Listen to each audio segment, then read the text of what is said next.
여호와의 산에서 준비되리라. 오늘 창세기 22장에 있는 본문의 말씀으로 이 어려운 시기에 여러분과 제가 은혜 받는 귀한 시간이 되기를 주님의 이름으로 축원합니다. 믿음의 조상 아브라함, 하나님의 친구라고 일컫는 아브라함, Friend of God, 이스라엘의 조상이지요.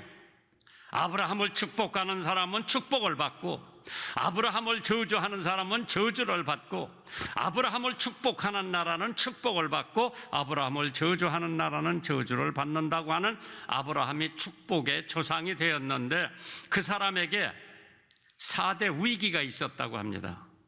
첫째로 고향 본토 가족을 떠나라고 하는 창세기 12장에 위기를 맞이하게 됩니다. 그 당시에 자기 가족이 아니면은, 친척이 아니면은 살아나기가 힘든 때입니다. 왜? 족장 가부장 제도로서 식구가 많고 가족이 많으면 생존하고, 적으면은 다른 사람들한테 맥히는 그때죠. 그때 아브라함의 위기가, 너는 가족과 친척을 두고 떠나라 그랬어요. 본토. 두 번째 위기가 언제냐? 그렇게 떠나서 조카라고 하는 롯 가족하고, 여기 가족하고 늘 같이 살았는데 하나님께서 롯하고 떠나라고 하는 두 번째 위기를 맞이하게 됩니다. 그래서 아브라함이 롯을 불러서, 여기 넓은 광야가 있는데 네가 우로 가면 나는 좌로 가고, 네가 좌로 가면 나로 우로 갈 테니까 하나님께서 우리 해지라고 하니까 두 번째 위기를 맞게 되고, 롯이 이쪽을 택하면 아브라함은 이쪽을 택하고, 롯은 가장 물이 많고 초지가 좋은 데를 택해서 갔고, 조금 못한 데로 아브라함이 택해서 가게 됩니다. 그게 두 번째 위기를 맞이하지요. 세 번째 위기는 자기가 사라하고 결혼해서 몇십 년이 돼도 후손이 없어요. 그렇기 때문에 사라 자기 부인이 자기의 몸종 해갈하고 관계를 맺어서 후손을 가져야 되겠다. 그게 하나의 위기가 된 거죠. 왜? 하나님이 너 가만히 참고 기다리면 내 후손이 하늘의 별과 같고 바다의 모래 정도로 많은 후손이 있으려는데, 그걸 못 참아서 생각지 않았던 이스마엘이라고 하는 후손, 그 사람이 아랍의 종주기가 되죠. 네 번째 위기가 있었다고 할 것 같으면 오늘 본문에 있는 말씀, 자기가 100세 때 얻었던 그 귀한 아들 이삭을 모리아 산에 가서 하나님 앞에 번제로 드리라고 하는 그 명령을 받았을 때에 이거보다 더 큰 위기는 없었을 겁니다. 그래서 오늘 여호와의 산에서 준비되리라. 그래서 여호와 이레라고 하는 말이 거기서 나오게 되죠. 모든 준비를 완료했습니다. 창세기 22장 6절에 아브라함이 이에 번제나무를 취하여 그 아들 이삭에게 지우고, 자기는 불과 칼을 손에 들고 두 사람이 동행하더라. 준비의 중요성, 만사는 때가 있습니다. 모든 게 준비되었으면 하나님의 축복이 임하게 됩니다. 모세는 40년 광야에서 준비를 했습니다. 바울은 30년간 사막에 가서 준비를 했고요. 예수님도 3년 사역을 위해서 30년간 준비를 하셨습니다. 준비된 사람에게 하나님의 축복이 내려오는 것처럼 우리는 힘써 준비를 해야 됩니다. 준비된 선수에게 금메달을 차지하게 되는 것처럼, 준비된 학생에게 합격의 영예를 받는 것처럼, 준비된 성도들에게 재림의 소망을 주시는 것처럼 우리는 매일매일 준비를 해야 됩니다. 누가복음 14장 28절의 노예 중에 누가 망대를 세우고 할진대 자기의 가진 것을 준공하기까지에 족할는지 먼저 앉아 그 비용을 예산하지 아니하겠느냐. 그렇게 아니하면 그 기초만 쌓고 능히 이루지 못하면 보는 자가 다 비웃어 가로되 이 사람이 역사를 시작하고 능히 이루지 못하였다 하리라. 민주주의도 신앙주의도 마찬가지입니다. 거기에는 준비 기간이 반드시 있어야 됩니다. 아브라함의 준비물이 뭐냐? 첫째, 나무를 가져갔다고 그랬죠. 나무는 십자가를 상징합니다. 그리고 이삭은 예수님을 상징합니다. 성경에 보니까 갈라디아서 3장 13절에 그리스도께서 우리를 위하여 저주를 받은 바 되사 율법의 저주에서 우리를 속량하셨으니 기록된 바 나무에 달린 자마다 저주 아래 있는 자라 하였음이니라. 불, 성령을 상징합니다. 사도행전 2장 3절에 불의 혀같이 갈라지는 것이 저에게 보여 각 사람 위에 임했다고 했습니다. 칼이 준비되어 있습니다. 칼은 말씀을 상징하지요. 에베소서 6장 17절에 구원의 투구와 성령의 검, 곧 하나님의 말씀을 가지라고 그랬어요. 아브라함의 준비물 중에서 칼, 나무 뭐 다 가지고 있었죠. 히브리서 4장 12절에 하나님의 말씀은 살았고 운동력이 있어 좌우에 날선 어떤 검보다도 예리하여 혼과 영과 및 관절과 골수를 찔러 쪼개기까지 하며 또 마음의 생각과 뜻을 감찰한다고 그랬어요. 아브라함이 지금 준비물이 다 됐죠. 완벽한 준비였습니다. 이삭이 그 아비 아브라함에게 말하여 가로되 내 아버지여 하니 그가 가로되 내 아들아 내가 여기 있노라. 이삭이 가로되 불과 나무는 있거니와 번제할 어린 양은 어디 있나이까. 아브라함의 가슴이 메어지는 것 같았을 거예요. 아들이 모르고 부인이 모르고 그 아들을 하나님 앞에 번제로 드려야 하는 것은 하나님하고 아브라함만 알고 있었기 때문에 아들한테 그러한 질문을 받았을 때 아마 가슴이 메어지는 것 같았을 것 같아요. 어떤 아버지가 자기 아들을 하나님 앞에 번제물로 드리는데 마음이 편할 아버지가 없었을 겁니다. 준비된 사람에게 사명과 축복이 오는 것처럼 모세는 하나님의 십계명을 받으러 갈 때에 돌판을 준비해 가고 갔죠. 출애굽기 34장 4절에 모세가 돌판 둘을 처음 것과 같이 깎아 만들고 아침에 일찍 일어나 그 두 돌판을 손에 들고 여호와의 명대로 시내산에 올라갔다고 했습니다. 반드시 준비된 사람에게 하나님의 은혜와 축복이 넘칠 것을 믿으세요. 인간이 준비를 하면 하나님께서 따로 준비해 두십니다. 창세기 22장 14절에 아브라함이 그 땅 이름을 여호와 이레라 하였으므로 오늘날까지 사람들이 이르기를 여호와의 산에서 준비되리라 하느니라. 다섯 번째로 하나님이 감동하셨습니다. 창세기 22장 11절에 여호와의 사자가 하늘에서부터 그를 불러 가라사대 아브라함아 아브라함아 하시는지라. 아브라함이 가로되 내가 여기 있나이다. 하나님은 급하게 아브라함을 두 번을 불렀는데 아브라함은 태연하게 내가 여기 있나이다. 난 이것을 보면서 참 준비된 제사는 참된 제사라구나. 고린도후서 9장 5절에 미리 준비하도록 권면하는 것이 필요한 줄 생각하노니 이렇게 준비하여야 참 연보답고 옥지가 아니니라. 예배 준비를 위해서 첫째 기도로도 준비하고 물질로도 준비하고 음악도 준비하고 오케스트라도 준비하고 마음에 오늘은 주일이기 때문에 준비가 필요하다. 그 준비된 사람들에게 하나님이 주시고자 하는 은혜를 내려주실 것을 확실히 믿습니다. 두 번째로 각오된 사람에게 여호와 이레 하나님께서 provide 도와주신다. 준비해 주신다. 창세기 22장 3절에 아브라함이 아침 일찍 일어나 이제 하나님의 명령을 들었죠.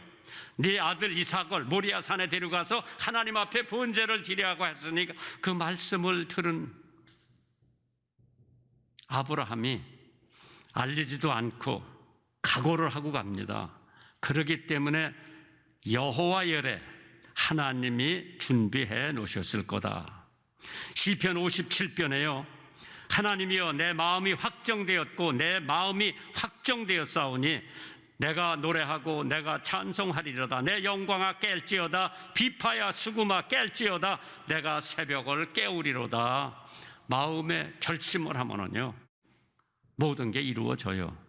아브라함은 하나님 앞에 그 명을 듣고 아내하고도 의논 안 하고 아들하고도 의논 안 하고 거기 있는 하인들한테도 의논 안 하고 누구한테도 의논 안 하고 모든 준비를 해가지고 갑니다. 사람이 자기 뜻을 정하고 마음을 확정한다고 하는 것은 대단한 일이죠. 다니엘이 포로로 잡혀가서 뜻을 정하고 임금이 마시는 포도주를 안 마시고 임금이 하사하는 음식을 안 먹고 자기네들이 고향에서 먹었던 것처럼 그대로 율법대로 음식을 먹고 나타나도 얼굴에 기름기가 흘렀다고 그러죠. 나귀의 안장을 지우고 두 사환과 그 아들 이삭을 데리고 번제에 쓸 나무를 쪼개 가져갔다고 그래서 얼마나 세심하게 준비를 했나. 그냥 통나무를 가져가면 태우기도 어렵죠. 쏘시개를 만드는 거예요. 이 쪼개가지고 작게 쪼개가지고 이제 완전히 자기는 하나님께서 수양을 준비해 놓으신지도 모르고 믿음만 가지고 간 거예요. 하나님이 어떻게 하시겠지. 이 이삭을 죽여서 번제를 드리면은 하나님이 이삭보다 더 나은 아들을 또 주시겠지. 이러한 막연한 믿음을 가지고 아브라함이 출발을 합니다. 나는 이 성경을 보면서 사환들을 거기다 두고 나귀하고 두고 갔다고 그랬어요. 나 그거 보면서 왜 그랬을까? 틀림없이 아들을 결박을 하고 나무 위에다가 아들을 놨을 때 그 사환들이 말리겠어요? 안 말리겠어요? 사환들은 힘이 센 청년들이었을 거예요. 100살 먹은 아브라함이 못 당할 거예요. 그냥 너희들은 여기서 저 나귀하고 있어라. 내 아들을 데려가서 하나님 앞에 경배하고 돌아온다고 그래서 모든 거 세밀하게 다 짜고. 참 아브라함이 그런 지혜가 있다고 하는 것은 100살이 됐는데 망령도 없어. 치매도 안 걸렸어. 너희들 여기 있어. 나귀하고 여기 있어. 내가 아들을 데려가서 하나님 앞에 경배하고 돌아온다고 고지 그대로 들은 거예요. 만약 따라갔다고 하면은 결박을 할 때 말렸을 거죠. 결박이 이루어졌다 하더라도 제단에다 올려놓고 칼을 들었을 때 아마 그 두 사람이 못하게 말렸을 거예요. 그러니까 하나님 앞에 제물 드리는 게 방해가 될 것 같으니까 너희들은 여기서 나귀하고 있어. 내가 얘를 데리고 가서 하나님 앞에 경배하고 돌아온다고 그랬죠. 반항도 없었습니다. 그 아들도 벌써 이미 아버지를 이길 수 있는 힘을 가지고 있지만은 순종을 합니다. 사무엘상 15장 22절에 순종이 제사보다 낫고 듣는 것이 수양의 기름보다 낫다고 했습니다. 하나님의 명령은 대체되거나 피할 수가 없는 것이 하나님의 명령입니다. 전라북도 삼례라고 하는 곳에 문집삼이라고 하는 집사님이 한 분 계셨는데 예배당을 짓다가 완공을 하지 못한 채 불신자들의 비난을 받게 됩니다. 예수님께서 많은 사람들한테 조롱거리가 된다고 생각을 했습니다. 불신자들의 비난을 받게 된 것이 늘 마음이 아팠던 그는 어느 날 신문 기사를 보니까 전주 예수병원에서 눈을 산다고 하는 보도가 나왔어. 이 양반이 막 얼마나 기쁜지 자기 눈을 팔아서라도 아직 완성 못한 예배당을 완성하기 위해서 집에 와서 부인하고 의논을 합니다. 아브라함은 아들을 제물로 드렸을 때 의논은 없었습니다. 이 문집사는 집에 와서 하나님한테 내가 이 눈을 팔아서 예배당을 완성한다고 그러니까 부인이 노발대발하면서 나는 그걸 볼 수가 없다고. 절대 눈을 팔지 못한다고. 그 문집사가 나의 눈이라도 바쳐서 주의 성전을 건축한다면 얼마나 영광이 되겠느냐 싶어서 아내를 뿌리치고 병원을 찾아가서 자기 눈을 팔겠다고 의사를 밝힙니다. 전주 예수병원의 원장님이 선교사입니다. 왜 눈을 팔라고 하느냐 물어보니까 예배당을 완공하기 위해서 눈을 팔겠다고 하니까 그 원장이 눈을 뽑지 않고 감동을 받고 자기가 헌금을 해줍니다. 그 헌금 가지고도 모자라니까 본 교단으로 알려 미국 신문에까지 보도가 됩니다. 그 신문을 본 많은 미국인들이 헌금을 해서 그 교회 건축을 완공하게 됩니다. 하나님은 이삭을 제물로 바치려 했던 아브라함에게 그의 씨로 대적을 이기고 그의 자손들이 모래같이 많을 것이며 별같이 많을 것이라고 하는 큰 축복을 누리게 될 것이라 약속을 해주셨습니다. 주와 같이 길 가는 것 참 즐거운 일이라고 그랬죠. 그 즐거운 일에 동참할 때 받는 축복을 우리들이 누릴 수 있습니다. 창세기 22장 14절에 아브라함이 그 땅 이름을 여호와 이레라 하였으므로 오늘까지 사람들이 이르기를 여호와의 산에서 준비되리라 하더라. 하나님이 약속하신 대로 이 사람은 그 씨가 이스라엘을 위하여 구주를 세우셨다고 기록이 되어 있습니다.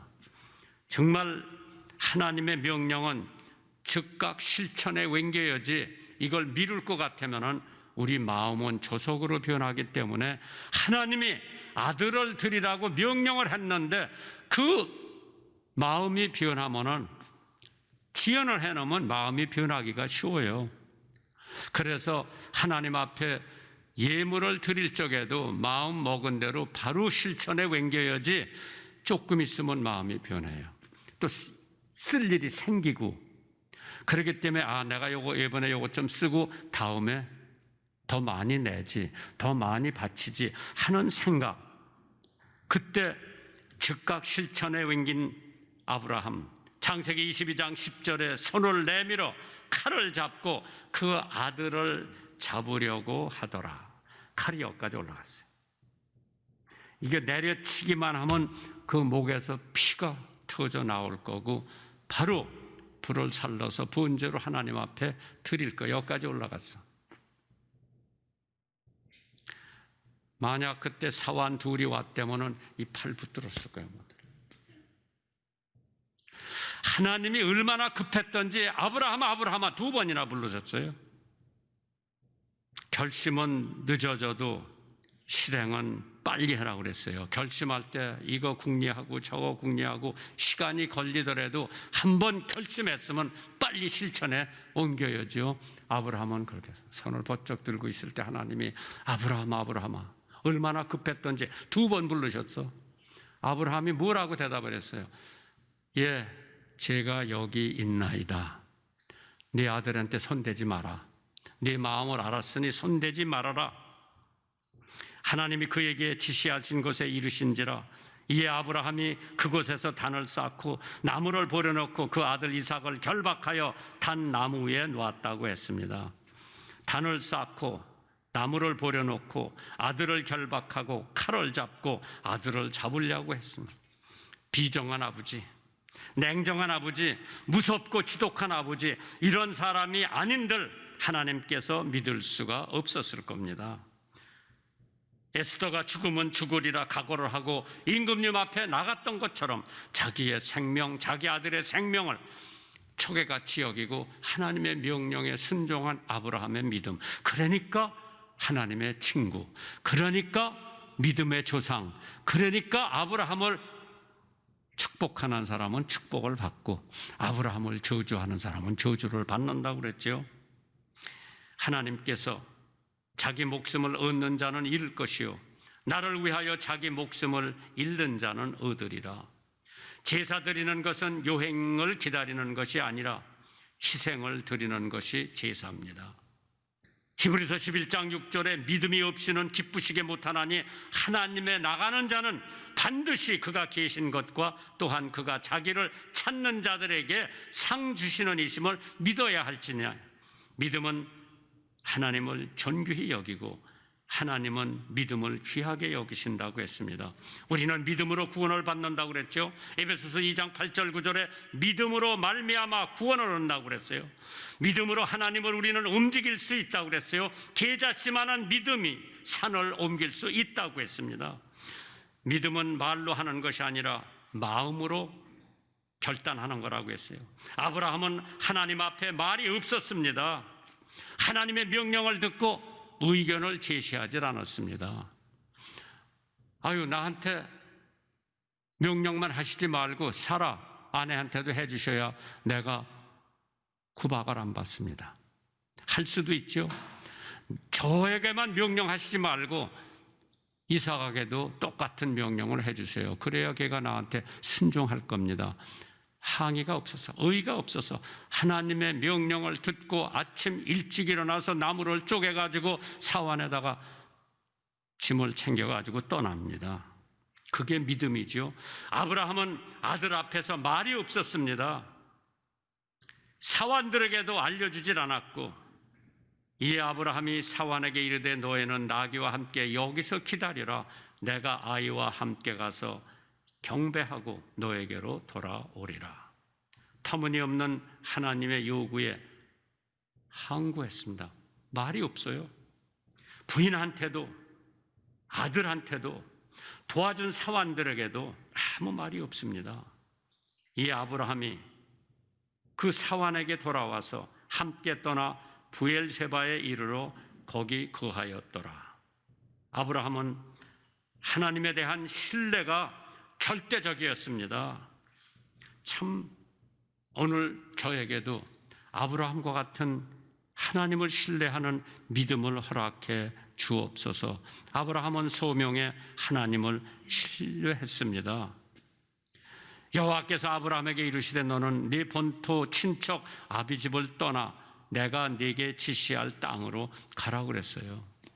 저 같으면 거기 인구가 몇 명입니까? 거기 살기가 좋습니까? 거기 물이 많습니까? 다 물어봤을 텐데 아무 의의가 없이 떠납니다. 아브라함 링컨은 게리스버그라고 하는 곳에서 7분 동안 강연을 합니다.